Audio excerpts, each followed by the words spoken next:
അപ്പോൾ ആ കുട്ടി മണ്ടത്തരമാണ് പറഞ്ഞത്, അസത്യമായിട്ടുള്ള കാര്യങ്ങളാണ്, അവാസ്തവമായിട്ടുള്ള കാര്യങ്ങളാണ് എന്ന് പറഞ്ഞത് എന്നിരിക്കെ അതിനെക്കുറിച്ചൊന്നും ചിന്തിക്കാതെ ആ കുട്ടിയെ അത്ഭുത ബാലനാക്കാനും അതിഭയാനകമായ ബുദ്ധിമാനായിട്ട് അതിനെ അങ്ങ് ചിത്രീകരിക്കാനുമാണ് ഇവിടെ ത്വരയുണ്ടായിരുന്നത്. അപ്പോൾ പറഞ്ഞ സാധനങ്ങൾ മണ്ടത്തരം, പക്ഷെ അത് കുഴപ്പമില്ല, നമുക്ക് ഒരു ബുദ്ധിമാനായ ബാലനെയാണ് അവതരിപ്പിക്കേണ്ടത് എന്ന ആ ഒരു ഗോൾ അവിടെ വെച്ചിട്ട് കാര്യങ്ങൾ കൊണ്ടുവന്നു. എന്നാൽ ഇപ്പുറത്ത് എന്താ കാണുന്നത്? 16 വയസ്സുകാരിയായ കുട്ടി പറഞ്ഞത് വളരെ വിലപ്പെട്ട കാര്യങ്ങൾ, വളരെ നല്ല രീതിയിൽ അതിന് റിപ്ലൈ ചെയ്യുന്നു, ആ രീതിയിൽ ബോൾഡായിട്ട് കാര്യങ്ങൾ പറയുന്നു. പക്ഷെ ആ കുട്ടി പറഞ്ഞ സാധനം നമുക്ക് ഇഷ്ടപ്പെടാത്ത സാധനം ആയതുകൊണ്ട് ആ കുട്ടിയെ മണ്ടിയായിട്ട് ചിത്രീകരിക്കണം. ഇതാണ് കണ്ടത്.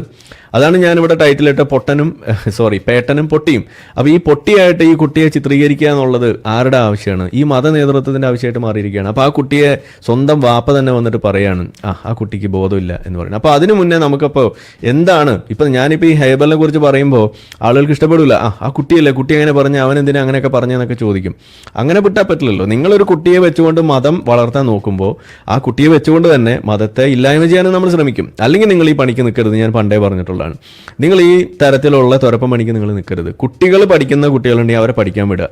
അവരെ വെച്ചുകൊണ്ട് മതം വളർത്താൻ വേണ്ടിയിട്ട് നിങ്ങൾ നോക്കുമ്പോൾ കൈ പൊള്ളുന്ന സമയത്ത്, അത് വിമർശനത്തിന് വിധേയമാകുന്ന സമയത്ത് വന്നിട്ട് അയ്യോ നിനക്കെന്താടാ മനുഷ്യനാണോടാ എന്നൊക്കെ ചോദിച്ച് കുട്ടിയെ വെച്ച് ഇങ്ങനെയൊക്കെ പറയാമോടാന്ന് ചോദിച്ചാൽ ആ പരുപ്പ് ഇവിടെ എടുക്കില്ല. പണ്ടേ ഞാൻ പറഞ്ഞിട്ടുള്ളതാണ്.